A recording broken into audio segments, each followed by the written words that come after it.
everyone, today we are going to solve question number 3.15 from Fundamental of Electric Circuit by Alexandra and Sedico. The question is that we have to calculate I note. इस circuit के अंदर आप देखें एक I note दिया हुआ है जो कि हमें कैलकुलेट करना है और हमें बाइंड कर दिया गया है कि आपने नोडल एनालिसिस के थ्रू इसे सॉल्व करना है। देखिए नोडल एनालिसिस की जब भी बात आती है तो हमें नोड्स को आइडेंटिफाई करना होता है क्योंकि केसीएल का इस्तेमाल किया जाता है। तो यहाँ पर देखें एक नोड ये है, एक नोड आपके पास यहाँ, एक नोड आपके पास यहाँ और एक आपके पास एक कॉमन नोड, यहाँ पर हम इसे ग्राउंड नोड भी कहते हैं और रेफरेंस नोड भी कहते हैं। तो यहाँ देखें इस सवाल के अंदर आपके पास इससे पहले जो सवाल सॉल्व किए थे उसके अंदर दो नॉन रेफरेंस नोड्स के दरमियान कोई वोल्टेज सोर्स नहीं थी, लेकिन यहाँ पर आपके पास एक वोल्टेज सोर्स आ गई है जो कि 10 वोल्टेज की आपके पास है। इससे पहले जो हमने प्रैक्टिस प्रॉब्लम सॉल्व की हैं उसमें ऑलरेडी हम डिस्कस कर चुके हैं कि जब भी आपके पास दो नॉन रेफरेंस नोड्स के बीच में अगर कोई वोल्टेज सोर्स आ जाती है तो वो आपके पास सुपर नोड कहलाती है और उस वजह से आप इस पूरे सिस्टम को शॉर्ट कर देते हैं। इस पूरे सिस्टम को आप शॉर्ट कर देते हैं, यानी आप क्या कहते हैं जो 10 वोल्टेज की सोर्स है उसे आप शॉर्ट कर देते हैं। तो अब क्या होगा, एक नोड और ये नोड आपके पास कॉमन हो जाएंगे। चलिए आप देखते हैं इनके क्रॉस नोड 1 की बात करें तो उसे हमने V1 का नाम दिया है, नोड 2 को अगर कहें तो V2 का, एंड नोड 3 की बात करें तो उसे V3 का नाम दिया है। यहाँ से देखें आई नोट बोला जा रहा है, ये जो करंट फ्लो हो रहा है वो आई नोट है, एंड देन आपके पास एक करंट आपके पास ये लीव कर रहा है जो कि I2 का नाम दे देते हैं, सॉरी I1 का नाम दे देते हैं क्योंकि यहाँ ऑलरेडी आई नोट है, एंड देन ये यहाँ से फिर I3 के अंदर इन हो रही है जिसे हम I1 का नाम देते हैं, V3 के अंदर इन हो रही है। तो देखें एक आपके पास वोल्ट करंट ये है जो कि क्या नाम है 2 यानी नोड 2 से ग्राउंड की तरफ जा रही है जिसे हम I3 का नाम दे देते हैं, एंड आपके पास एक करंट सॉरी एक ये यहाँ से P2 यानी नोड 2 से होता हुआ आपके पास इसे हम I1 ये I2 है एंड ये I3 हो जाएगा, एंड देन आपका जो V3 के अंदर यानी नोड 3 के अंदर इंटर हो रहा है उसे हम I4 का नाम देते हैं।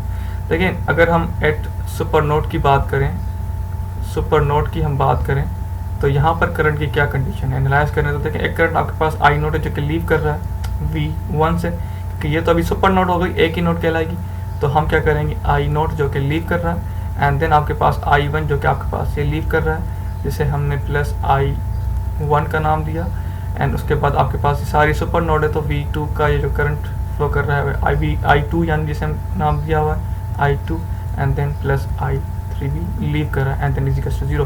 केसीएल कहता है यही है कि sum of all entering and leaving current is equals to 0।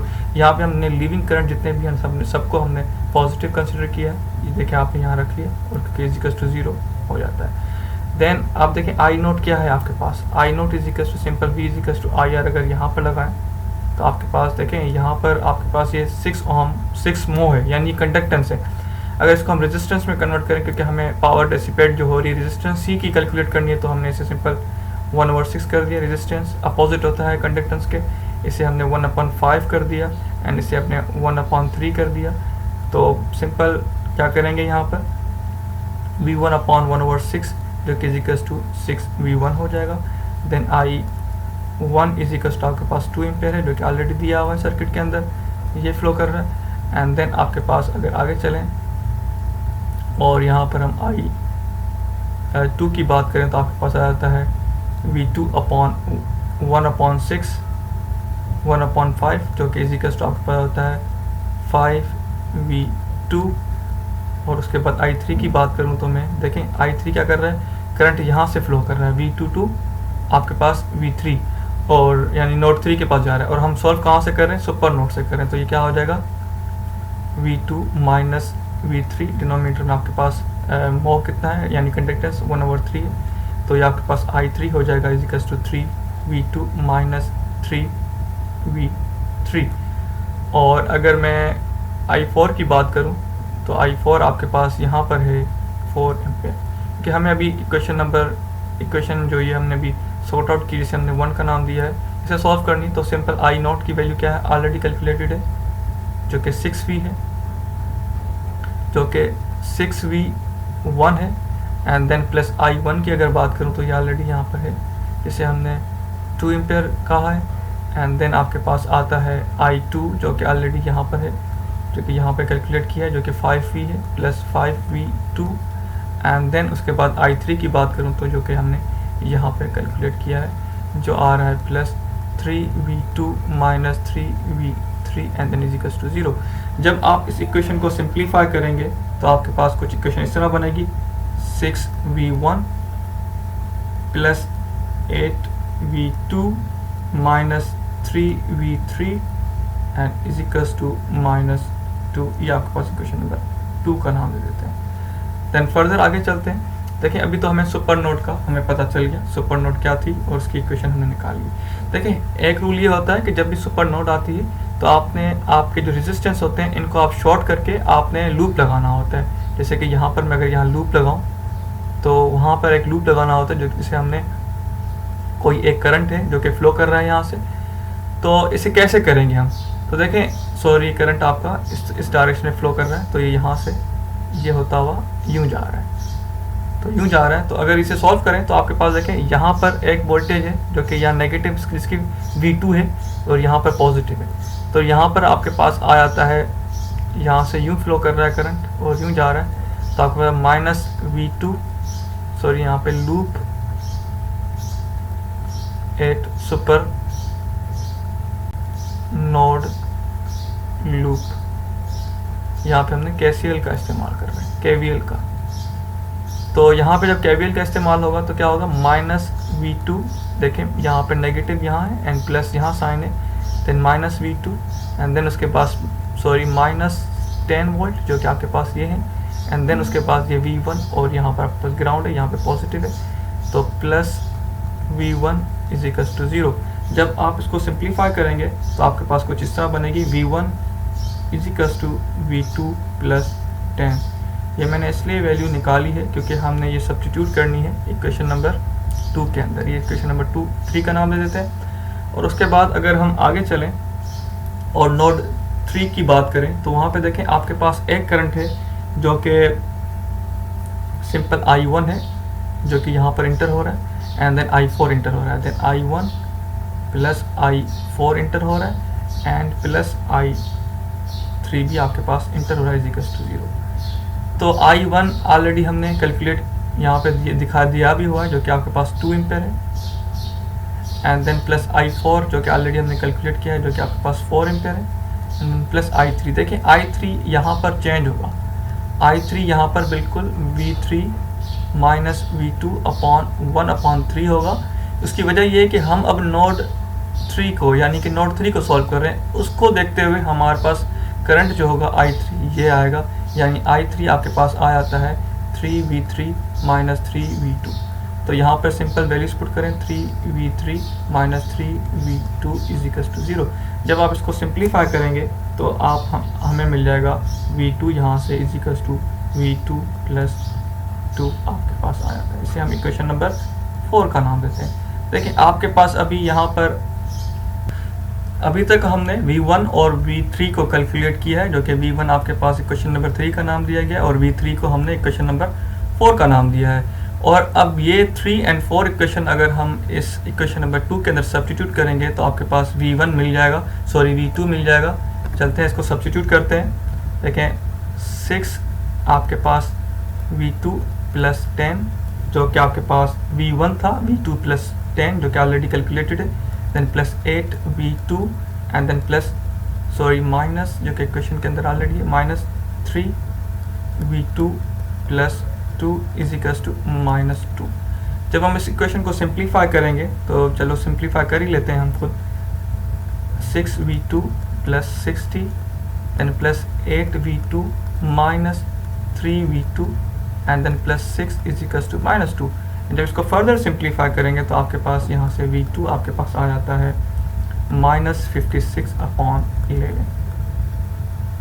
जब आपके पास V2 आ गया है तो V3 कैलकुलेट करना बड़ी बात नहीं होगी क्योंकि आपके पास ऑलरेडी V3 की इक्वेशन मिली हुई है, ये पड़ी है आपके पास V2 प्लस 2 के बराबर है। Then V3 is equals to V2 plus 2 के बराबर है, then V3 is equals to minus 56/11 plus 2, then V3 आपके पास आ जाता है जो कि माइनस 34/11। एंड अगर हम V3 मैंने इसलिए निकाला क्योंकि हमें पावर भी कैलकुलेट करना है हर एक एलिमेंट की जो आपके पास रेजिस्टेंस हैं। और अगर मैं V3 की बात करूँ, सॉरी V2 की बात करूँ, तो V2 हमारे पास किसके बराबर है, जो कि ऑलरेडी हमने निकाल लिया है। V1 की अगर मैं बात करूँ तो V1 जो कि ऑलरेडी हमने निकाला था यहाँ पर V2 + 10 के बराबर है, then is equals to V2 + 10 के बराबर है, देन V1 आपके पास आ जाता है 54/11। देखिए अभी अगला स्टेप क्या है, हमने पावर डेसिपेटेड जो हर एक एलिमेंट का पावर कैलकुलेट करना है वो कैसे होगा। देखें P इज इक्वल्स टू हमारे पास क्या होता है, P is equals to V²/R। तो हमारे पास वोल्टेजेस तो पता है और हमें क्या R भी हमें पता है क्योंकि हर रेजिस्टेंस हमें कैलकुलेट, रेजिस्टेंस के अक्रॉस ही हमें पावर कैलकुलेट करना है। तो सिंपल ये क्या P is equals to V² और G हो सकता है, G जो कि आपके पास इज इक्वल्स टू 1/R है जो कि हमने ऑलरेडी कैलकुलेट किया हुआ है। तो G जो कि कंडक्टेंस से अपोजिट होता है क्योंकि किसके रेजिस्टेंस के, तो 1/R है तो G इसकी जगह पे आ जाएगा। अगर मैं P6 की बात करूं यानी आपके पास यहाँ जो रेजिस्टेंस सॉरी मो है जिसे हम रेजिस्टेंस भी अभी हम कह रहे हैं क्योंकि हम कैलकुलेट करना है रेजिस्टेंस के अक्रॉस पावर डिसिपेशन।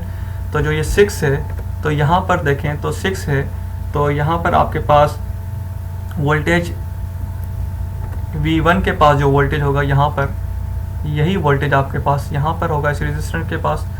तो आपके पास क्या आ जाएगा V आपके पास 54, डिनोमिनेटर में आपके पास 11 का स्क्वायर एंड G आपके पास यहाँ पर है 6।